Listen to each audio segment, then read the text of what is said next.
Oh, hi there everyone. Hope this is coming out in the light okay and my head's in the frame. I was making this wonderful little African meerschaum. I hope the light will catch us. I'll do a close-up. I like meerschaums. I have a couple of meerschaums that I smoke regularly. They're often the ones that I will smoke if I'm driving, because I can have the window down, they're not going to burn out. I can use them all day long with a couple of pipe cleaners. But since I've had a bit more experience with a couple of African meerschaums, I thought I'd make a short video about them. And we're smoking kind of almost the big reveal. Again, I'll do a close-up. It's if you remember on my earlier videos, I rolled some tobacco and I shared the process, and I'm just doing a test smoke of this one, and yes, it's getting there. Is it the best tobacco in the world? No, it's not. But it's only 6 months old. It's quite a Kentucky forward one. There's some sweetness of some Virginias in there, and yeah, it's only 4 or 5 months old or something, and I think, yeah, stick it in the jar and forget about it for another year, and yeah, it's just a small portion of it, and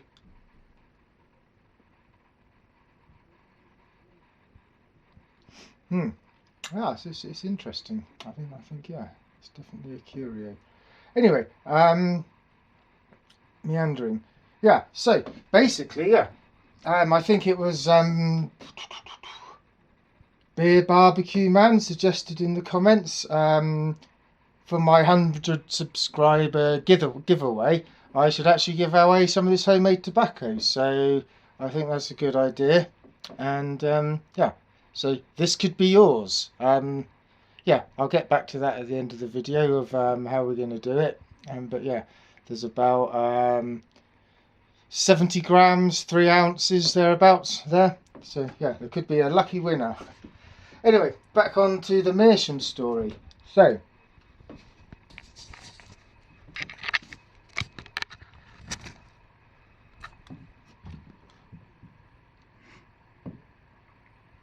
you can see the difference. This is a typical Turkish meerschaum finish. It's like eggshell, and this is a typical African meerschaum finish. It's rusticated.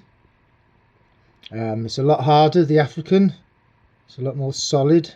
The Turkish meerschaum is a lot easier to scratch. I don't know if it's any more fragile. It's a bit lighter.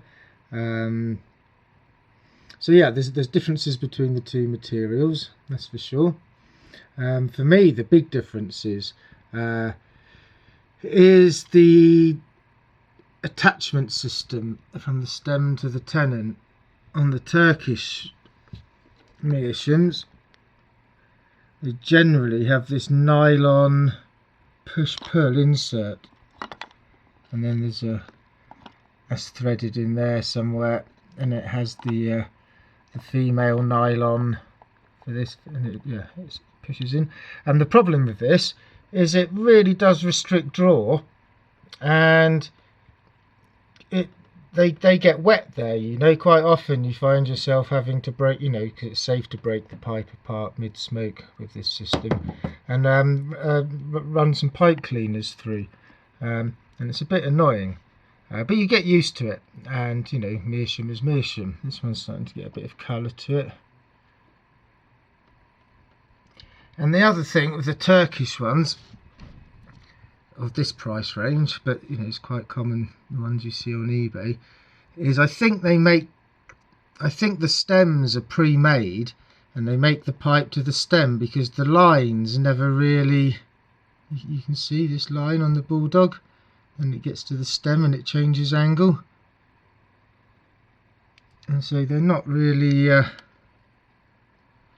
most beautiful stems in the world generally, and they're generally acrylic, and like this one, you know, it just looks like a squashed McDonald's straw, and it's got a really chunky, you know, it's quite an unpleasant stem. whereas the African ones tend to have these nice vulcanite stems.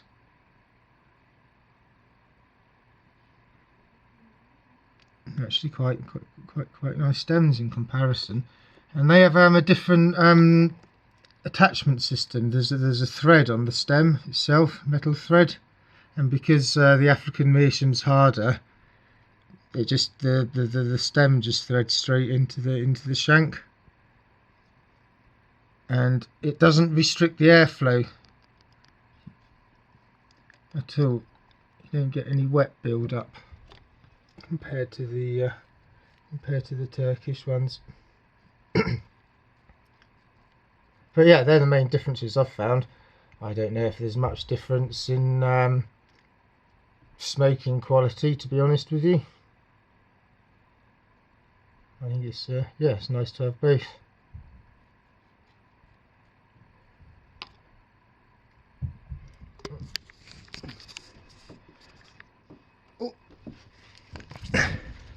Oh, yeah, that's thoughts on meerschaums. Yeah. Well, yeah. So this big chunk of tobacco. I think. Let's see if we can get a close up on this actually. Around the room. Focus. Is it focusing?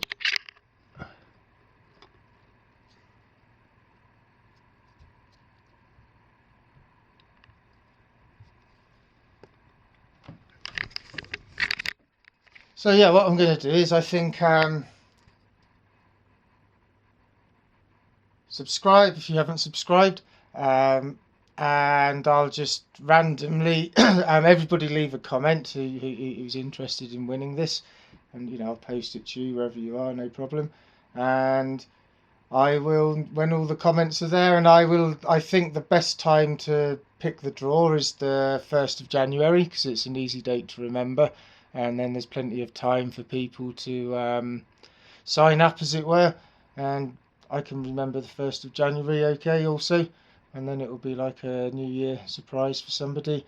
And then when all the comments are there on the 1st of January, that's the closing date, and I will pick at random or get a friend who in no way knows anybody on the YouTube community to just pick a name at random, and they will be the lucky winner, just to say thank you for 100 subscribers. And yeah, cheers guys.